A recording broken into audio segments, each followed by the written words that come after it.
بسم اللہ الرحمن الرحیم۔ مصطفیٰ جان رحمت پہ لاکھوں سلام، شمع بزم ہدایت پہ لاکھوں سلام،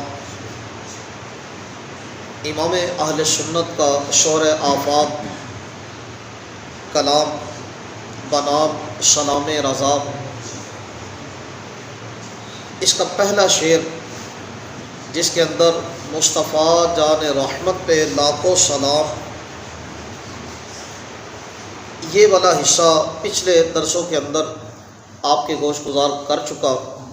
اگلا اور آخری حصہ وہ ہے شمع بزم ہدایت پہ لاکھوں سلام۔ شمع یہ چراغ کو کہا جاتا ہے، بزم ہدایت، ہدایت کی مجلس، ہدایت والی جماعت اس کو کہا جاتا ہے۔ تو شمع بزم ہدایت پہ لاکھوں سلام یعنی ہدایت والی جماعت کی چراغ، ہدایت والی جماعت کی شمع، اس پر لاکھوں سلام۔ اب ہدایت والی جماعت ہے کون سی؟ اگر قرآن کریم کی روشنی کے اندر اس کو لیا جائے تو سورہ الانعام ہے، اس کی آیت نمبر 90 ہے۔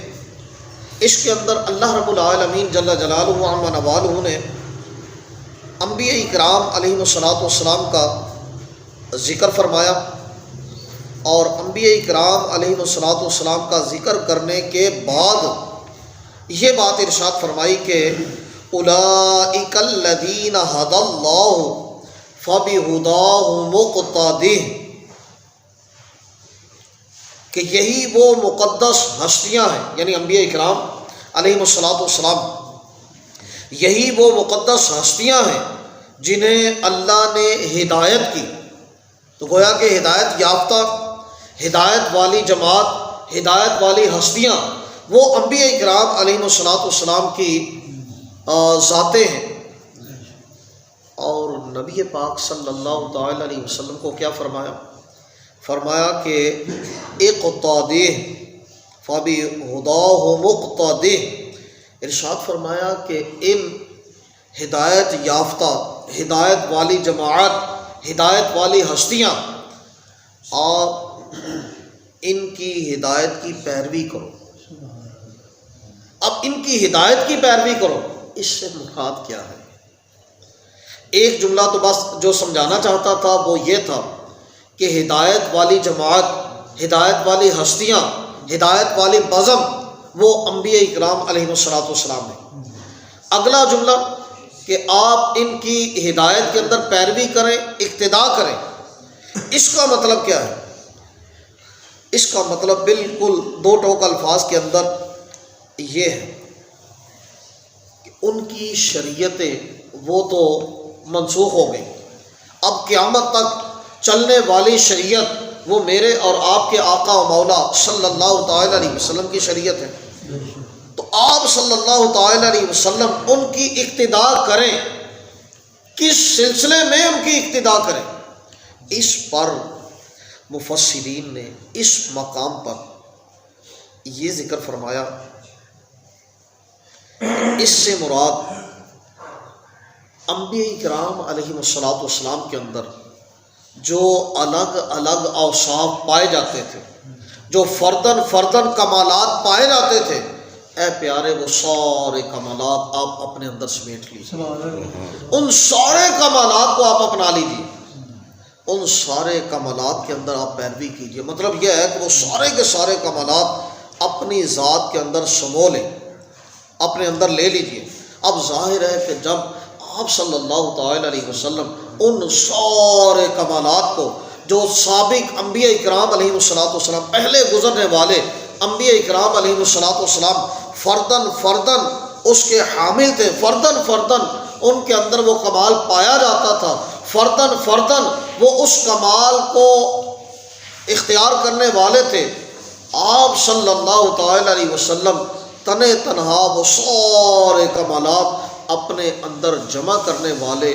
اس لحاظ سے اگر لیا جائے اس کو تو پھر ہمارے آقا و مولا صلی اللہ تعالی علیہ وسلم وہ تمام انبیاء سے افضل اور اعلیٰ، کیونکہ ان کے اندر جو کمالات فردن فردن پائے جا رہے ہیں، ایک ایک دو دو چار چار جتنے بھی کمالات اوصاف ان کے اندر پائے جاتے تھے الگ الگ طور پر، وہ سارے کے سارے آپ صلی اللہ تعالی علیہ وسلم کی تنہا اکیلی ذات کے اندر پائے جاتے ہیں۔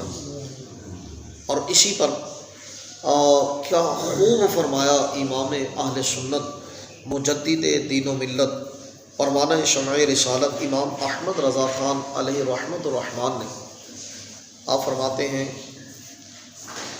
حسن یوسف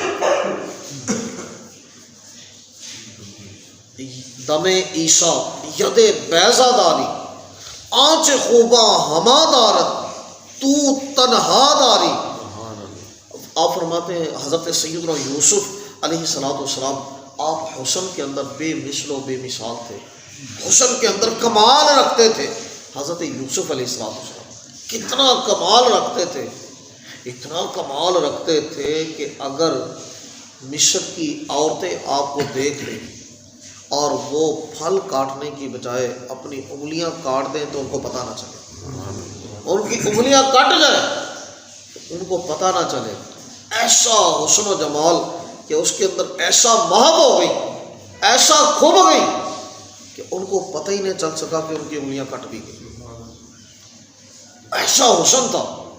آپ فرماتے ہیں کہ حسن یوسف دم عیسیٰ، حضرت عیسیٰ علیہ السلام دم کرتے تھے، پھونک مارتے تھے۔ آج لوگوں کو پھونک سے چڑ ہو جاتی ہے، دم سے چڑ ہو جاتی ہے، لیکن حضرت سیدنا عیسیٰ علیہ السلام آپ دم کرتے تھے، قرآن سے ثابت، آپ پھونک مارتے تھے، مردے زندہ ہو جاتے تھے، پرندے بناتے مٹی کے، ان پر پھونک مارتے وہ پرندے اڑ جاتے تھے۔ آپ مادر زاد اندھوں کو بینا کر دیتے تھے، کوڑیوں کو شفا دے دیتے تھے، اور لوگ گھروں کے اندر کیا کھا کر آئے ہیں، کیا کھا کر آئے اور کیا جمع کر کے آئے، آپ اللہ کے حکم سے، اللہ کے اذن سے وہ سب کچھ ان کو بتلا دیں۔ یہ کمال تھا حضرت سیدنا عیسیٰ علیہ السلام کے اندر۔ تو اعلیٰ حضرت فرماتے ہیں حسن یوسف دم عیسیٰ ید بیضا داری۔ حضرت سیدنا موسیٰ علیہ السلام کو اللہ نے یہ کمال عطا فرمایا کہ ان کو ید بیضا، ید کہتے ہیں ہاتھ کو، بیضا کہتے ہیں سفیدی کو، روشنی کو، روشن ہونے کو۔ تو حضرت سیدنا موسیٰ علیہ السلام کو یہ کمال عطا فرمایا کہ آپ اپنا ہاتھ اپنی بغل کے اندر لیتے، جب اس کو باہر نکالتے تو وہ روشن ہو جاتا، جب دوبارہ پھر نارمل حالت کے اندر لانا چاہتے پھر بغل میں دیتے، وہ اپنی نارمل حالت کے اندر آ جاتا۔ یہ معجزہ، یہ کمال حضرت موسیٰ علیہ السلام کو عطا فرمایا۔ تو اعلیٰ حضرت ان اوصاف کا الگ الگ ذکر کرنے کے بعد آپ فرماتے ہیں حسن یوسف دم عیسیٰ ید بیضا داری، یعنی حضرت یوسف علیہ السلام کا حسن ہو، حضرت سیدنا عیسیٰ علیہ السلام کا دم کرنا ہو، یا حضرت موسیٰ علیہ السلام آپ کا ید بیضا ہو، روشن ہاتھ ہو، آنچ خوبا ہما دارت، جتنی خوبیاں جتنے کمالات سب انبیاء علیحدہ اپنے اندر رکھتے تھے، تو تنہا داری، یا رسول اللہ آپ اکیلے وہ سارے کمالات، آپ اکیلے وہ سارے کمالات رکھتے ہیں۔ تو یہ ہے اس چیز کا تذکرہ کہ فَبِهُدَاهُ مُقْتَدِي، تو اے پیارے آپ ان کی ہدایت کی پیروی کیجیے، مطلب ان کے اندر جو اوصاف، جو کمالات فردن پائے جاتے ہیں، الگ الگ پائے جاتے ہیں، آپ سارے کمالات اپنے اکیلے کے اندر سمیٹ لیجیے، آپ اپنے اندر وہ سارے کمالات سمیٹ لیجیے۔ اور اعلیٰ حضرت امام اہل سنت رضی اللہ تعالیٰ عنہ ایک اور مقام پر بھی حضرت یوسف علیہ السلام کے حسن کا ذکر کرتے ہوئے آپ ارشاد فرماتے ہیں حسن یوسف پہ کٹی مصر میں انگشت ذناب، سر کٹاتے ہیں تیرے نام پہ مردان عرب۔ اب ذرا تقابل تو دیکھیے کہ امام اہل سنت نے جو تقابل کیا حضرت سیدنا یوسف علیہ السلام کے حسن کا، اور ادھر نبی پاک صلی اللہ تعالی علیہ وسلم کے حسن کا نہیں، نبی پاک صلی اللہ علیہ وسلم کے صرف نام کا۔ ذرا تقابل دیکھیے کیسا ہے۔ فرماتے ہیں کہ حسن یوسف پہ کٹی، حضرت یوسف علیہ السلام کا حسن ہے، اور ادھر کیا سر کٹاتے ہیں، ادھر ہے کٹی ادھر ہے کٹاتے ہیں۔ کٹنے کے اندر بندے کو اختیار نہیں ہے. بندہ کو سبزی کاٹتا ہے، کوئی پھل کاٹتا ہے تو اپنے آپ کو بچانے کی کوشش بھی کرتا ہے کہ کدھر انگلی تے چھری لگ نہ جائے، لیکن اچانک لگ بھی جاتی ہے، بسا اوقات لگ بھی جاتی ہے. تو یہ جو لگنا ہے، یہ جو چھری لگ گئی، یہ اپنی مرضی سے نہیں لگی، یہ بے اختیار ہونے پر لگی ہے. اختیار تو یہی چاہتا تھا کہ چھری نہ لگے، لیکن اچانک لگ، نہ چاہتے ہوئے لگ گئی. اس کے اندر بندے کو کوئی اختیار نہیں. لیکن دوسری طرف کیا ہے، سر کٹاتے ہیں. ایک ہے کٹانا، ایک ہے کٹ جانا. کٹنے کے اندر کوئی اختیار نہیں اور کٹانے کے اندر اختیار ہے. ادھر جو کٹنا ہے، اس نے یوسف پہ کٹی انگشت زنا. عورتوں کی انگلیاں کٹ گئی. انہوں نے کٹوانا مقصود نہیں سی، لیکن وہ کٹ گئی عورتوں کی انگلیاں. اور یہاں پر فرماتے ہیں سر کٹاتے ہیں تیرے نام پہ. وہاں پر انگلیاں، یہاں پر سر، وہاں پر عورتیں، یہاں پر مرد. وہ مصر کی عورتیں اور یہ عرب کے مرد ہیں، اور یہ پتھریلی زمین کے رہنے والے ہیں، تو انہوں نے دل بھی سخت ہونے گا. لیکن نبی پاک صلی اللہ تعالی علیہ وسلم کا نام ایسا میٹھا نام ہے کہ اس نام پر یہ اپنے سر کٹا دیتے ہیں. اس نے یوسف پہ کٹی، مصر میں انگشت زنا. سر کٹاتے ہیں تیرے نام پہ، حسن پہ نہیں، صرف تیرے نام پہ. مردان عرب کے مرد وہ آپ کے نام پر سر کٹا دیتے ہیں. اور اعلیٰ حضرت امام اہل سنت ایک اور مقام پر بھی بولے. آپ فرماتے ہیں کروں تیرے نام پہ جاں فدا. نام ہی کا ذکر، حسن کا ذکر نہیں، ذات کا ذکر نہیں، صرف نام. فرماتے ہیں کروں تیرے نام پہ جاں فدا. نہ بس ایک جاں، دو جہاں فدا، دو جہاں سے بھی نہیں جی مرا. کروں کیا کروڑوں جہاں نہیں، کروڑوں جہاں نہیں. یعنی اگر کروڑوں جہاں بھی ہوں تو یا رسول اللہ صلی اللہ تعالی علیہ وسلم میں آپ کے نام پر قربان کروں، آپ کے نام پر قربان کروں. تو خیر یہ وہ ہدایت والی جماعت ہے جس کے نبی پاک صلی اللہ تعالی علیہ وسلم چراغ ہیں، یعنی جن کے آپ صلی اللہ تعالی علیہ وسلم رہنما ہیں. جس طرح کہا گیا نا کہ حضرت داتا گنج بخش علی حجویری رحمۃ اللہ تعالی علیہ کے حوالے سے کہ آپ رحمۃ اللہ تعالی علیہ ایسے پیر ہیں، ایسے کامل پیر ہیں کہ آپ کاملوں کے بھی رہنما ہیں. گنج بخش فیض عالم مظہر نور خدا ناکشاں را پیر کامل کاملہ را رہنما. گنج بخش فیض عالم یعنی آپ رحمۃ اللہ تعالی علیہ عالم کو فیض کے خزانے بخشتے ہیں، فیض کے خزانے عطا فرماتے ہیں. اور پھر ساتھ ہی فرما دیا ناکشاں را پیر کامل. آپ رحمۃ اللہ تعالی علیہ ناکشوں کے پیر کامل ہیں، کامل پیر ہیں. جو ناقص لوگ ہیں ان کے آپ کامل پیر، اور جو کامل ہیں ان کے حوالے سے فرما دیا کاملہ را رہنما. جو کامل ہیں آپ ان کے بھی رہنما ہیں. اور یہاں پر اگر اس کو لیا جائے تو ہدایت والی جماعت جن کو ہدایت دے کر بھیجا گیا، لوگوں کی ہدایت کے لیے بھیجا گیا، وہ انبیاء کرام علیہ الصلوۃ والسلام کی ہستیاں ہیں.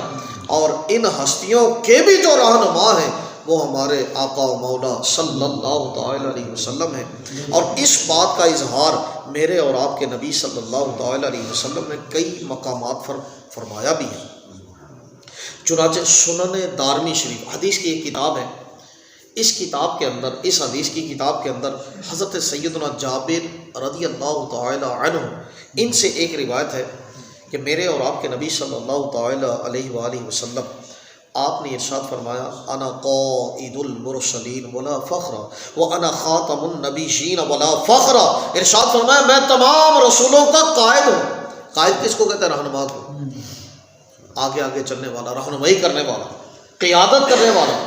تو فرمایا کہ میں انا قائد المرسلین، میں تمام رسولوں کا قائد ہوں. اور یہ فخریہ نہیں کہہ رہا، یعنی غرور یا فخر یا تکبر کا نہیں، ایسا نہیں، جو حقیقت ہے اس کو بیان فرما رہے ہیں کہ انا قائد المرسلین، میں تمام رسولوں کا قائد ہوں، ان کا رہنما ہوں، ولا فخر، اور کوئی فخر نہیں، وانا خاتم النبیین، اور میں خاتم النبیین ہوں، میں آخری نبی ہوں، اور کوئی فخر کے طور پر یہ نہیں کہہ رہا، بلکہ ایک دوسرے مقام پر امام ترمذی رحمۃ اللہ تعالیٰ علیہ نے حضرت سیدنا ابی بن کعب رضی اللہ تعالیٰ عنہ سے یہ حدیث بھی روایت کی کہ آپ صلی اللہ تعالیٰ علیہ وسلم نے فرمایا کہ جس وقت اذا کان یوم القیامہ، جس وقت قیامت کا دن ہوگا، کنت امام النبیین، میں اس وقت نبیوں کا امام ہوں گا۔ امام کس کو کہتے ہیں؟ پیشوا کو کہتے ہیں، رہنما کو کہتے ہیں۔